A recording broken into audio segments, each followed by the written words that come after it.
Hi everyone, Tracy DW here.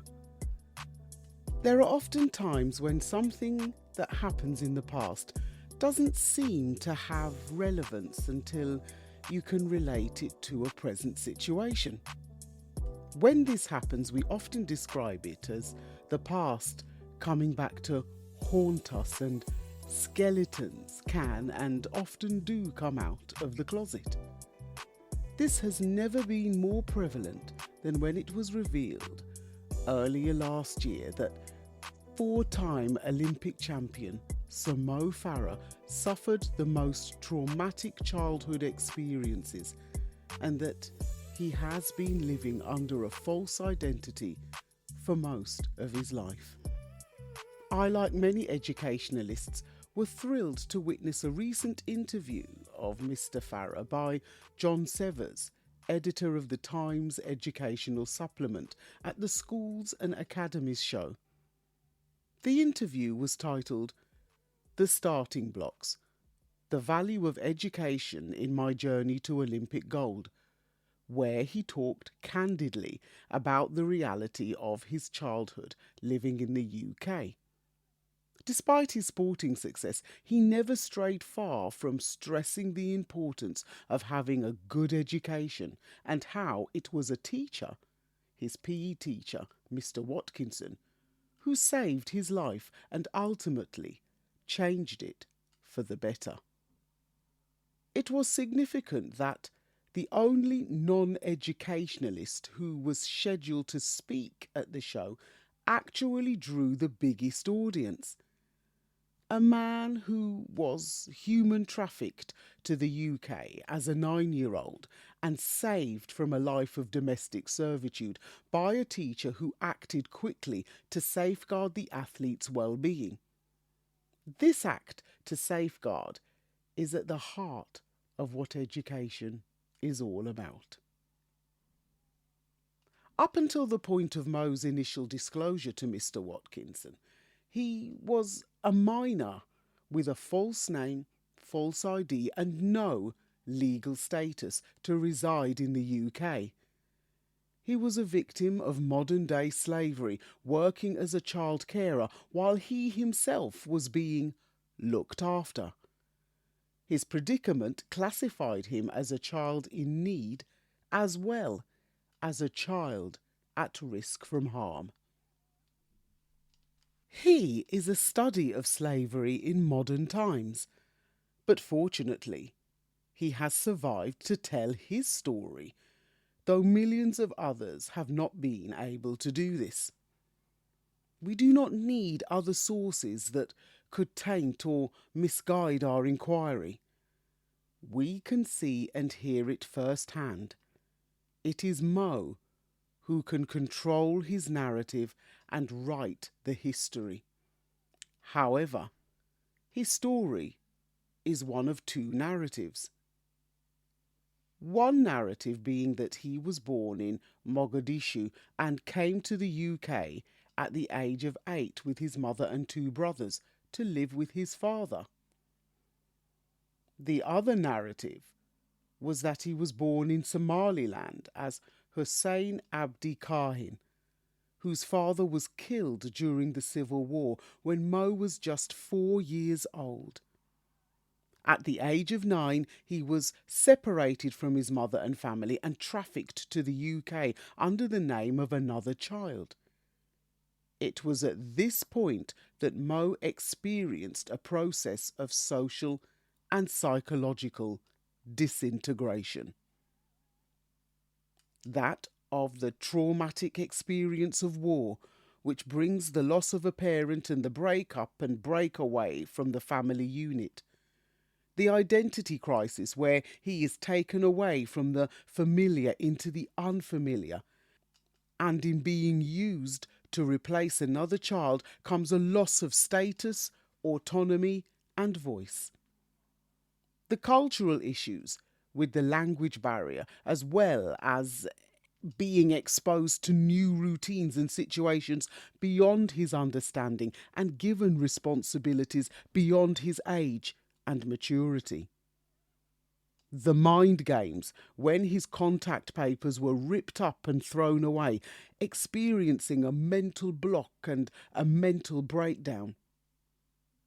Mo has a loss of connection with the old reality and the outside world, and the establishment of a new world and new order, where he knew that he was in trouble, and crying and emotion was something that he learnt not to have because it did nothing for him.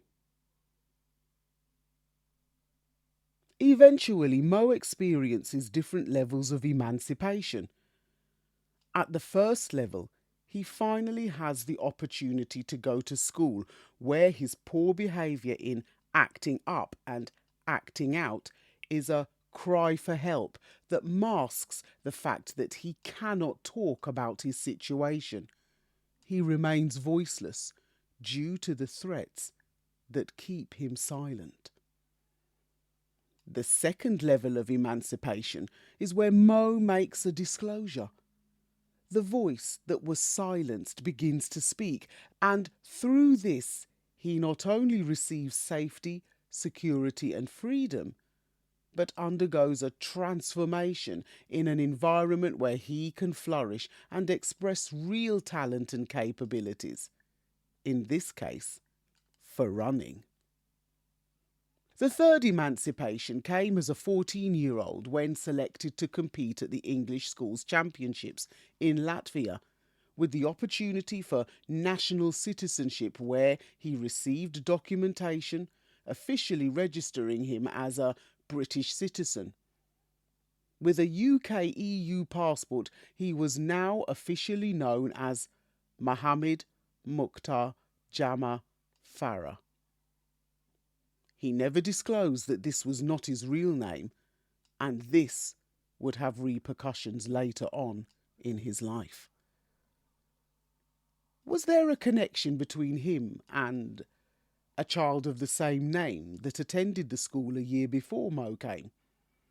Could this have been the lost son that the woman who took Mo was actually searching for? She probably thought it was better to bring back someone with her to the UK rather than no one at all. After all, she had to appease and placate her husband. But where is the child whose place Mo took? Through a possible alternative or parallel narrative, we can explore so many possibilities with different contexts and outcomes. The fourth emancipation presents the opportunity for Mo to begin reassembling the pieces of his own reality. Through finding work at a Somalian restaurant, one of the workers recognises him and reveals that she knows his mother, giving him a photo and a cassette tape. Through listening to this audio of his mother's voice, Mo experiences a reincarnation, a rebirth, as he is able to get back in touch with his tradition, bloodline, legacy, and home. And so we come to the fifth level of emancipation, his homecoming.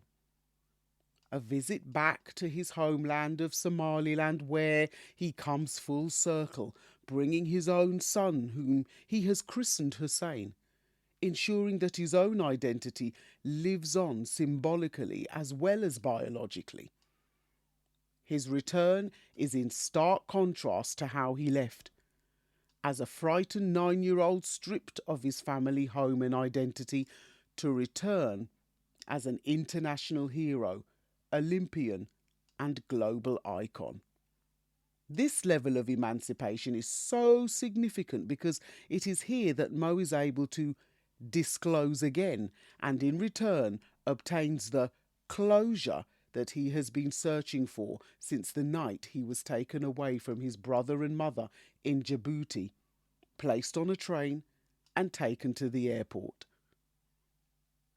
In asking the question, who made the decision for me to leave Djibouti and travel to England, Mo gets the opportunity to target the perpetrators. "No one told me," was his mother's reply. This reply is like a question mark with no answer, a missing piece. There's always somewhere in the timeline, somewhere in the chronology that goes unrecorded. To the victim, this is so painful. It is like the slave who will never know exactly who sold him or her into bondage. Then we get a glimpse of another alternative narrative that could have come about. Not between two boys that did not know each other, not two strangers in the dead of night, but a narrative between two brothers, as both of them ask each other the questions. Why were you taken and I was left behind? And why were you left behind and I got taken? Within this narrative between two twin brothers lies the true story, as Hassan tells his twin brother. It's important that you tell your story. This level of emancipation, the fifth level, also brings a visit to his father's grave, where he has the opportunity to come to terms with his grief and loss, but also a visit to Djibouti, where he, his brother and mother lived before he was taken. Kenzie Farah, Mo's foster carer back in the UK, revealed that she was aware of Mo's situation, but to what extent could she have done anything about it?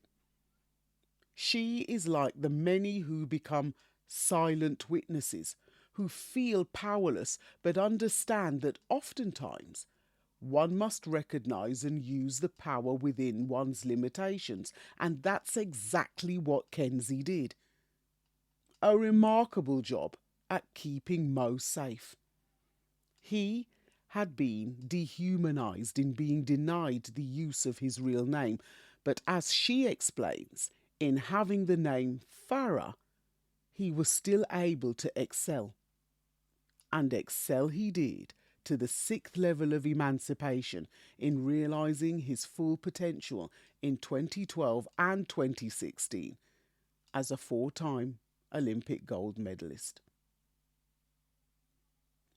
At the end of his interview with John Severs at the Schools and Academies Show, Sir Mo Farah commends the work of teachers and how important their role is in not only educating, but in also seeing the needs in pupils who desperately need someone to take notice of them, answer their cry for help, and in some circumstances save and change their lives in helping them to make the right choices and take the right direction. In this case, it took the act of one teacher to make a difference to a young boy's life that prevented him from becoming not only just another statistic, but also from becoming just one more story. If you liked this podcast, then stay on this listening platform and check out my other podcast episodes related to this one, such as From a Whisper to a Scream, Canada's Secret History from the first season, and War Crimes Part 3, Children in the Military from the second season. And don't forget what I call the heart and soul of the Stories to be Told movement. My stories, or poetic narratives, Caribbean Wind, Caribbean Rush, Knights at the Round Table, the Berlin Conference 1884, and Gone with the Wind, Macmillan's Speech for Change, are all available on the website in both Kindle and paperback formats. Also, the publication of the 4 latest titles. If you want to find out more, just visit storiestobetold.com and check out the learning platforms for The Journey's End, Giving Back Hong Kong, Bite from the Big Apple, A Story for New York, Hope for Zimbabwe, Arise the Phoenix, and A Story for South Africa. You'll find my current newsletter in the show notes with details about my very first bookstall at the Black Bookcase event in Luton on the 3rd of June, and I will be posting more about it on my social media pages. With just over a week to go, there will be a special Facebook showcase run and organised by the amazing Dee Bailey of Simply Dee's events, which I'll be attending. And I must announce as well the winner of my May promotion. Without further ado, I'm saying a huge congratulations to Carly. Carly, a copy of A Story for South Africa is on its way to you. Now, if you're not a part of the email list, visit storiestobetold.com and sign up where you can opt in and receive your free samples of my first 4 titles. It's the only way to enter the draw for a chance to win a giveaway. And finally, remember that you can also send me an audio message on the SpeakPipe link, which is also in the show notes, so don't be a stranger. Feel free to like, follow and share us on social media when you visit the website. Just click on whichever social media link you would like to follow us on. And, as always, it is a pleasure and a privilege to share my learning journey with you in this podcast series, and I encourage you to either begin or continue your own. History is a matter of fact or perspective. I'm Tracy DW, and this is a Stories to be Told podcast. Stay safe, stay well, stay blessed. Thanks so much for listening, and I'll see you on the 3rd of June at Luton Sixth Form College between 12 noon and 6 p.m. I can't wait to meet you all. I'm so excited, and I'll see you on the next page.